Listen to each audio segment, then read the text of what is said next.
I need to give a quick background so you can understand the story better. I go to a public university in California that's part of the UC system. Some UC schools like UCLA, Berkeley, and Santa Barbara are much larger, while mine is pretty small in comparison. Most of the big universities have their own special day called a dedicated tour day, where all prospective students come to tour the campus. But honestly, it's mostly just an excuse for current students to throw wild parties all day. Berkeley's version is called Cal Day, and Santa Barbara has Deltopia, just to give a couple of examples. My campus is about 2.5 hours away from Santa Barbara, but sometimes students from other schools make the trip just for their big tour or event. I've never been that into partying, so I never actually did it before. But a few months ago, I realized it was my last senior year and I'd probably never get another shot at this kind of experience. When my friends asked if I wanted to come with them to Santa Barbara's Deltopia, I figured, why not? I decided to go for it. That Friday afternoon, the day before all the major festivities kicked off, we hit the road. The car was packed tight with everything we needed. Hunter was driving, and with us were Damon, Benjamin, and Armin. All of us are pretty tall over 6 feet. The cramped ride wasn't exactly comfortable, but it flew by quickly thanks to some good music and conversation. When we got to Isla Vista, we spent nearly an hour trying to find parking, but there was just no luck. I'm not exaggerating about how packed it was. That's how popular Deltopia actually is. Just as we were about to give up, Hunter worked his magic and convinced a sorority girl to let us use her parking spot. We all had a good laugh about that. Everything was falling into place. Hunter's sister was a junior at UCSB, and she agreed to let us crash on her apartment floor. That might sound a little sketchy to some folks, but during Deltopia, having a place to sleep is like hitting the jackpot. She and her roommates were super chill, so we decided to party with them that night even though the official start of Deltopia was the next morning. One thing I should mention, Hunter is genuinely friendly, and because of that, quite a few people know him. There's this guy named Amir who's kind of a troublemaker. I'm using friend pretty loosely here. Amir's one of those clingy guys who tries to fit into social circles but never really becomes part of them.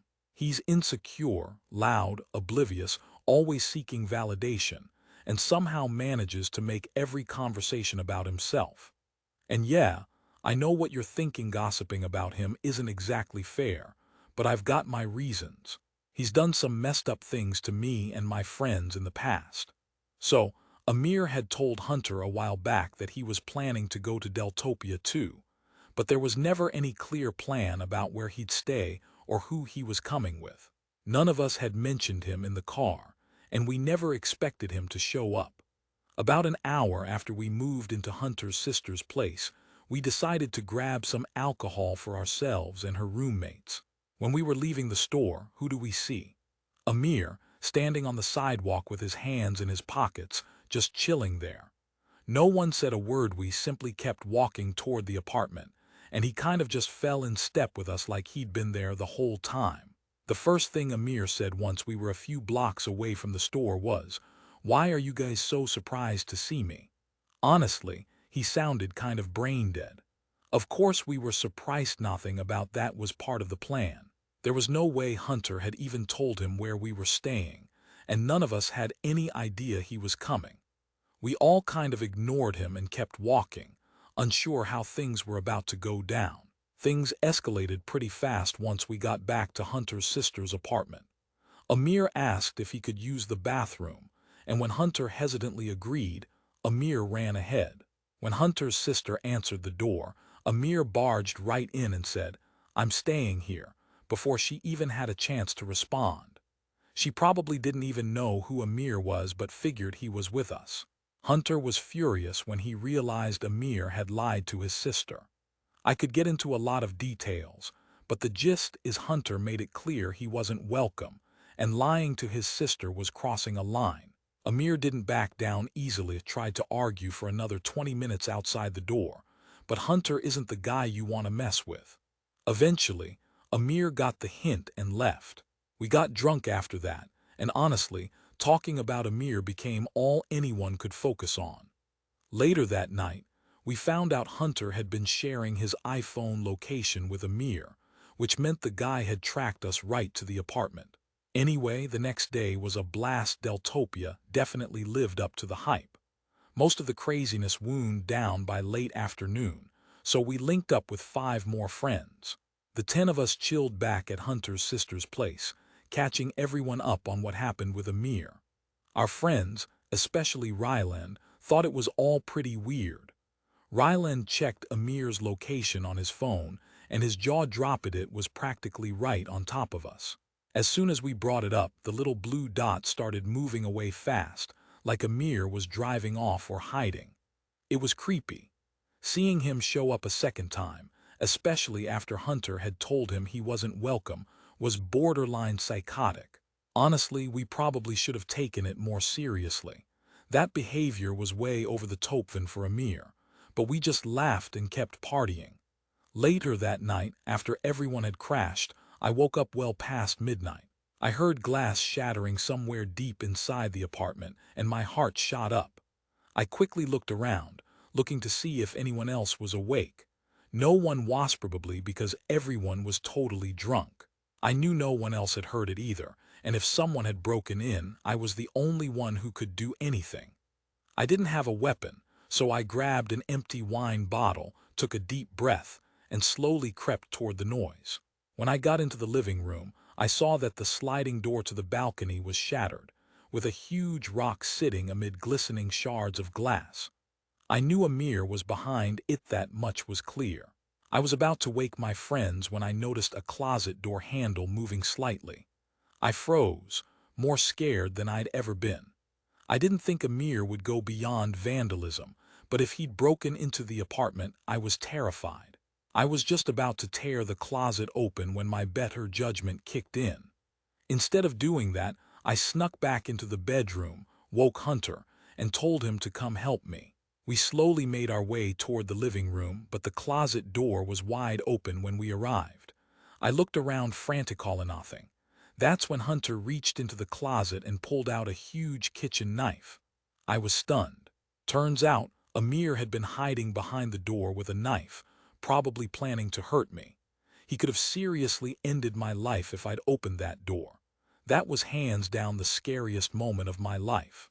Hunter and I woke up everyone else, did a thorough sweep, and confirmed Amir was nowhere to be found. Of course, we called the police. All they did was file a report. Said property often gets wrecked during Deltopia, so it's pretty common for victims. But here's the crazy part. Amir had stopped sharing his location with Ryland by then, so we couldn't show the cops any proof. The next morning, Hunter was freaked out about leaving his sister and her roommates there, especially knowing Amir had managed to sneak in once already. Before leaving, Hunter pulled out his phone and typed a long message to Amir. I won't say what it said here, but you can imagine. The thing was, the message never even sent. Amir had already blocked Hunter. We all checked our phones and realized we'd been blocked too. Over the next few weeks, none of us heard from Amir at all. It was like he just disappeared. Honestly, I still can't wrap my head around all of this. For all his bravado, Amir doesn't really have a violent streak. I'd always thought he was kind of passive. He's aware of everyone's addresses, so I worry even now that he might try to do something drastic. If anything happens, I'll make sure to send an update. My name's Arthi, and even though this happened a long time ago, I remember about 90% of the details vividly. It was late April 1996. I just finished basic training, and I'd been assigned to an Air Force base in San Angelo, Texas, as a communication specialist. Texas was great because I'd come from Mississippi, and I wanted to get as far away from home as I could. I was 24 years old at the time. My closest friends at the base were a guy named Seth and a girl named Kay. I've lost touch since then, but back then, the 3 of us were inseparable. One warm weekend in early April, Seth suggested we take a road trip to Austin for the day just to change the routine a bit. Kay and I also felt fed up with the monotony of base life, so we agreed. Kay offered to drive, so we packed her SUV with our stuff and hit the road that afternoon. About an hour into the drive, we were on a mostly empty stretch of highway when Seth spoke up. He asked if we'd noticed that car behind us pull up from the shoulder after we passed. I looked back and saw a dark-colored SUV, maybe a Tahoe or something similar, keeping a steady distance behind us. I hadn't seen it pull off the shoulder, but it wasn't strange enough nothing really was on the highway. But then Kay switched lanes just to see, and the SUV followed her without missing a beat. She did it again a minute later and the same thing happened. Soon after, the SUV's lights flicked on. That's when I realized, yeah, we were getting pulled over. Kay pulled into the shoulder and I watched as the driver stepped out. I'm pretty observant, especially from my training, so I immediately picked up that something was off. The guy who got out was wearing all black tactical gear, but nothing about him looked official. No badge, no uniform. The only thing that even hinted at some authority was a patch on his arm, but I couldn't read what it said. He didn't walk toward us like a cop. Instead, he just kind of stood behind the car, waiting. I watched him closely and saw he wasn't just standing there, he was scrutinizing the vehicle. He was peering into the back window, checking out the trunk, studying the bumper stickers, even glancing at Kay's license plate. Seth and Kay finally caught on that something was wrong and rolled down their windows. Seth asked if there was a problem, but instead of answering, the guy sprinted over directly to Kay's window and asked for her license and registration. Kay hesitated but handed them over. The officer then headed back to his car and stayed there long enough that we started whispering, trying to figure out what was happening. After what felt like forever, the same guy finally stepped out again, but this time, 2 other men followed him. My pulse quickened. I took deep breaths to stay calm. The original guy approached Kay's window again and asked if her father was in the army or something. Kay asked what he meant, and he pointed out the military bumper sticker on her car. She laughed and said she was actually in the military herself, then turned to us, saying they're in it too. As soon as she mentioned we all served, I saw the change in that officer's body language. His posture stiffened, and he exchanged looks with the 2 men.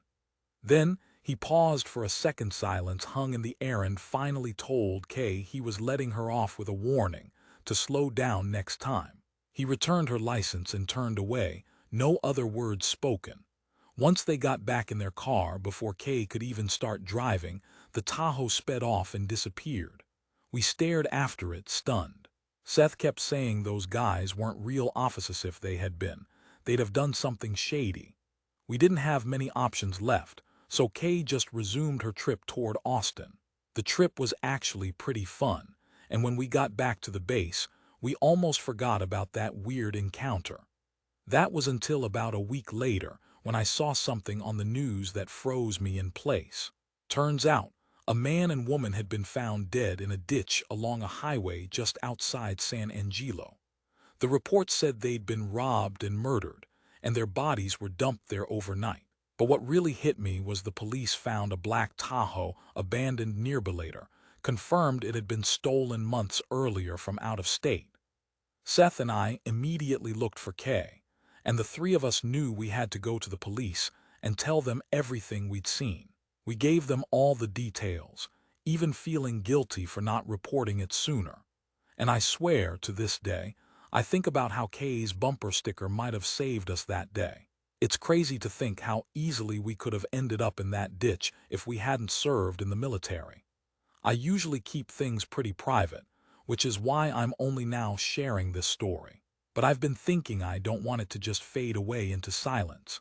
So here goes. About 10 years ago, I went on a solo road trip from West Patterson, New Jersey to Fort Worth, Texas. I was heading out to visit my folks, who I hadn't seen in a while. I'd moved out of Fort Worth years earlier and hadn't been back much. The trip felt long overdue.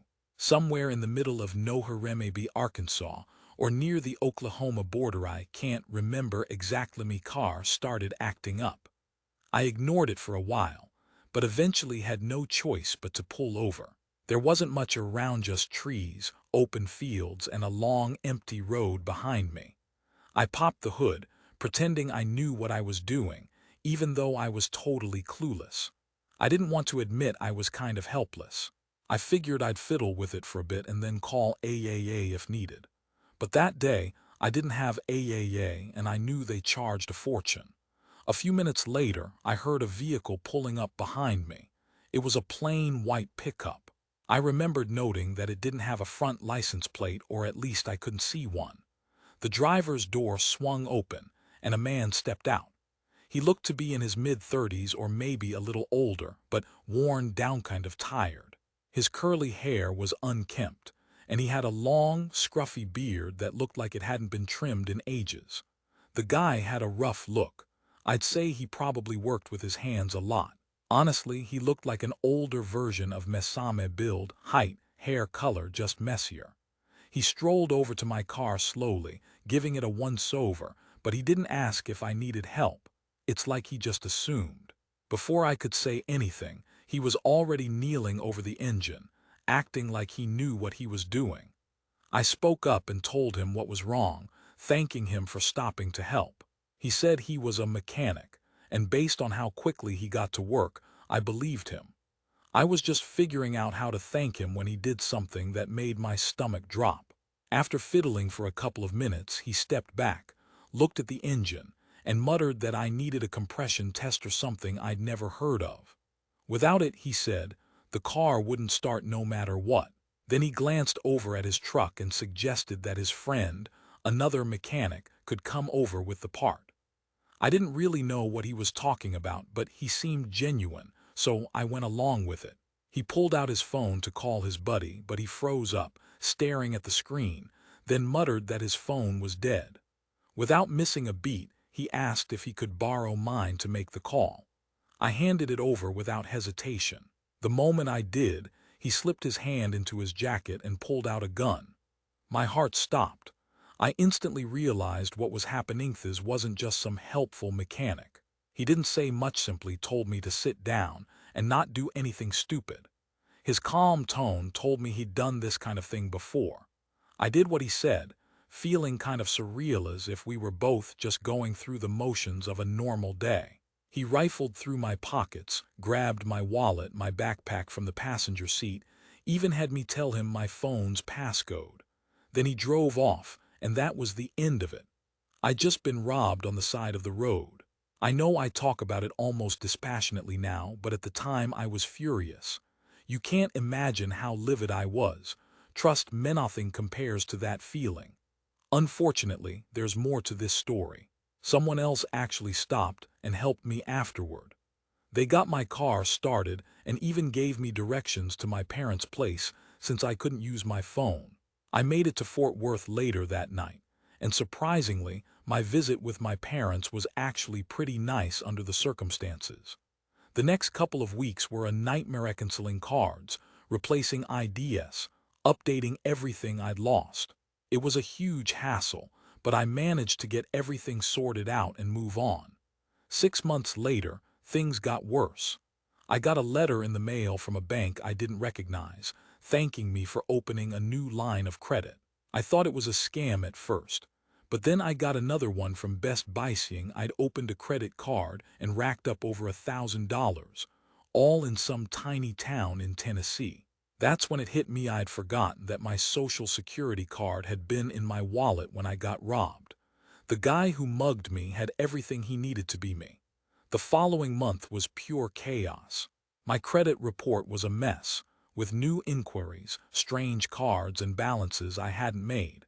It felt like every day there was a new problem. If anyone's gone through identity theft, you understand how hopeless it can make you feel. I filed complaints with the FTC, placed fraud alerts, even froze my credit. I gave the police all the info I had, but without a name or a license plate, they couldn't do much.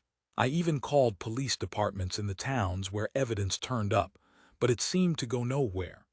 The guy stealing my identity was careful, really cautious, almost professional. A few weeks on, I got another shock. Me health insurance provider called. Someone had received emergency care in Georgia under my name. not just billing actual medical records. Stuff that could seriously mess me up if I ever needed to go to the hospital and couldn't speak for myself. I reported everything again, but I'd reached the end of my patience. So, I started taking matters into my own hands. I set up Google alerts, checked my credit daily, scoured forums and social media, and tried everything I could think of. One night, I decided to check Craigslist in the cities linked to the fraud places where charges had appeared. And I found something. It was a listing from Jackson, Tennessee, selling used power tools and other stuff. At first, I didn't think much of it, but as I looked closer, it clicked everything on that list matched what was charged on the Best Buy card.